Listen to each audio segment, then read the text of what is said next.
For a bit of background information about me, I have PD, panic disorder. For those who don't know what it is, it's a mental illness that causes extreme anxiety, severe panic attacks, and a slew of other problems. I've been suffering from this for over a year now, and while it's getting better, it's still very difficult to deal with. Keep this in mind. My husband and I have been married for a little over a year now. At the time we were married, unfortunately, I was undergoing medical issues that no doctors could seem to explain. I was having panic attacks all the time, and they would be so severe I would have to be taken to the ER where they would have to literally sedate me to calm me down. I was also losing weight at an exponential and scary rate, becoming sicker and sicker as time went on. Not even a month after we married, I lost my job and was homebound while my husband worked the second shift, which was 4 p.m. to 3 a.m. He would arrive home at around 4 a.m., leaving me alone most of the time. My parents and younger brother lived close by, perhaps a 10-minute drive at most, but at the moment my mother and father were unable to watch over me. They called as frequently as they could, but that was all they could do. In May, I was told by doctors that I was literally at death's door, and unless something happened quickly, my family was going to lose me. I was given medications to help with the panic attacks. They were to get me to eat and stuff like that. They wanted to hospitalize me, but I refused. My parents decided that one day, and my younger brother went to Florida the next month. They were taking me with them. Keep in mind, I am both anxious and extremely sick. Around this time, the real issues began, not with me, but with our neighbors. You see, we've never actually met our neighbors personally. My husband lived in the trailer for a month on his own before we married, and he always said they were odd, but they didn't seem to be of any concern. However, once I came into the picture, that changed. The person who lived in the trailer before us was actually a cousin of mine who rented it from another cousin and his wife who lived states away. Nora was a huge druggie and a drug dealer, so people got used to getting their fixes and drugs at the trailer we now live in. Then a few months before we moved in, she got in trouble with the law and landed in jail for some time. I guess our neighbors, who according to our landlords were drug addicts and raging alcoholics as well, thought that perhaps she was back. I'm not quite sure. I suppose this is because from where I was so sick and my husband slept when he could from working odd hours and taking care of me, so they never actually saw us. They just knew someone was there. They became active at night. During the day, they were predominantly quiet. Every once in a while, they would do something outside, but for the most part, nothing really happened. It was always after my husband left for work. My car was still there, which should have told them at least someone was still home. It started off innocently enough, driving up and down in front of the house, parking in the road directly in front of it, and waiting. They'd honk the horn, but I ignored them. Several times I called my parents asking them what to do. They said for the time to just ignore them because maybe they thought Nora was back, and after some time they'd get the hint it was new people and leave me alone. So I did just that, for a time. Then they started driving up the driveway and stopping at the porch. That's when I first called the cops. All I was told was that as long as they didn't encroach on my actual property, there was nothing they could do. They advised me to turn on the lights to my house, signaling I was home, but I couldn't sleep despite needing to. I had mono and panic disorders and depression, and I desperately needed sleep. My husband had the weekends off, and you can guess it. No issues during the weekends. It was insane and infuriating. Everyone believed me when I said I was having problems, but there was only so much they could do. My father-in-law brought over one of his shotguns, a 12 gauge, knowing that I was a good shot. He told me to use it if need be. For a bit more information about that, I shot traps for years. When I was 18, I placed second in districts. I chose not to go to state, but knowing I was good enough for second was a proud moment for me. My father-in-law made me promise I would use it if it came to it, so I did. One night, my husband was at work, and I guess my body finally shut off. I fell asleep for once, only to be woken up at around 1 a.m. by the sound of our neighbor's truck tearing out from behind the trailer. I jumped up, looked outside to see them driving out of our driveway. They started speeding up and down the front of the house, and I called the cops again. I called my dad and mom, and my dad came over because I was in a full panic attack. My dad called my husband, who came home immediately. There were tire marks in the grass behind our trailer, but they couldn't necessarily prove it was them, despite me describing their truck down to the dents. My dad told the cops this has been going on long enough, but again, there was not enough evidence or proof. A week. Just one more week until I could go with my family to Florida. and I somehow managed to be a bridesmaid in my older brother's wedding despite being so sick. I was doped up on medications to keep me calm so I wouldn't have a panic attack. And to be honest, I don't recall much about that day, other than it poured rain. My husband naturally was at work, and I was sitting at home with our 2 cats asleep rather soundly. I was playing on my 3 Deciskins with Markiplier on the TV for background noise. The time was around midnight when my cats suddenly woke up and came unglued. They ran to the side door, then to the front door, growling and hissing, their hair on end. They had never behaved that way, so I started to get up to see what it was they were freaking out about when I heard it.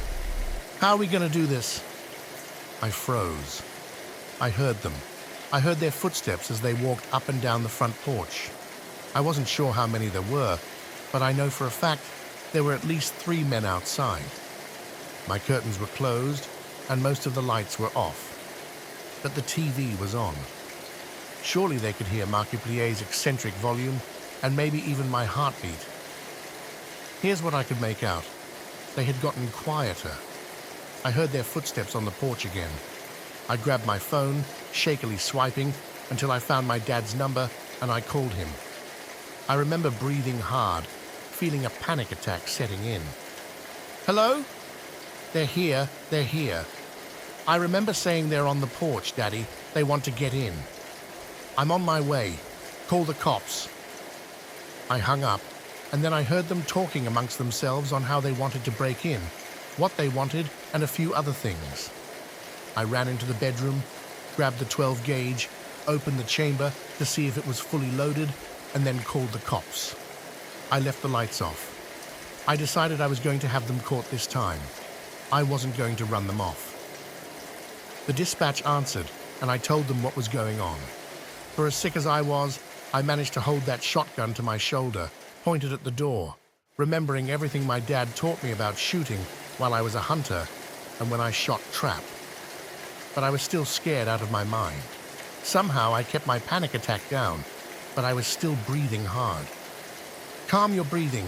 You said they're outside? Yes. I heard one of them say they heard me. Then the other one said that it wouldn't be a problem. Oh my God, they're coming.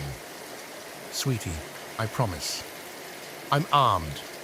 Excuse me? I'm armed, I yelled, hoping that they'd hear.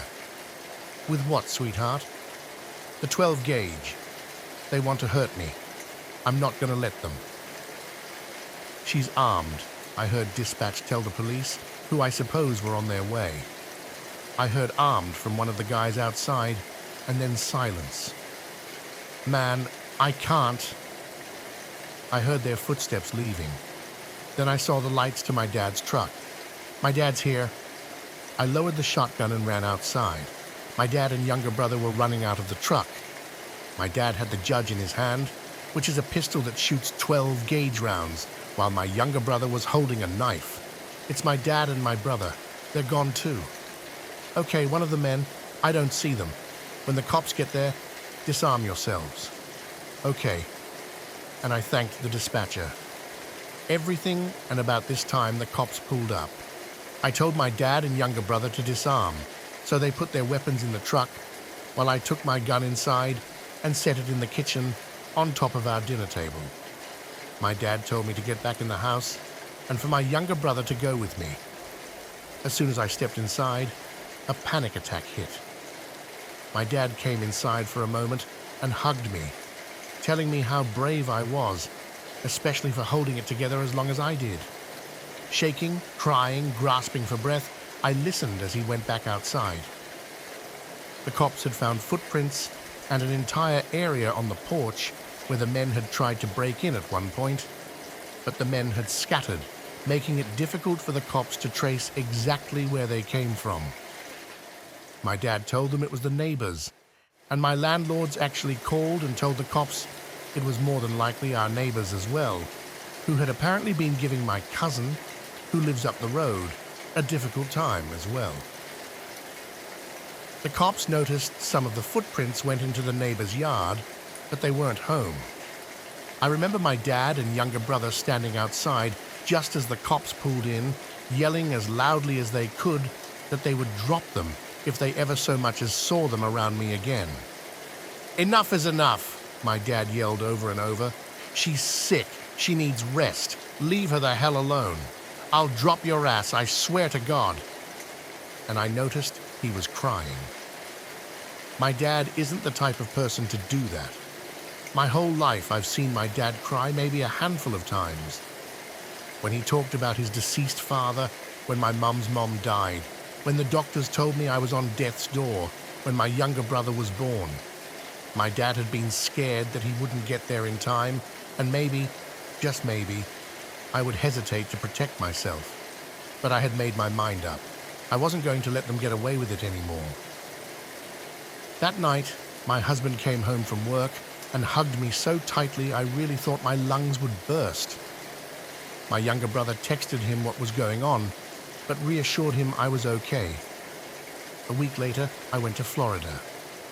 Time went on, and I'm still getting better. As for my neighbors, I've never had problems from them again. I'm not sure if it was the cops actually going to their house, or if it was my dad and younger brother threatening them. Or maybe it was them hearing me saying that I was armed. I don't know, I don't care. They are still there, but I know they won't do anything ever again.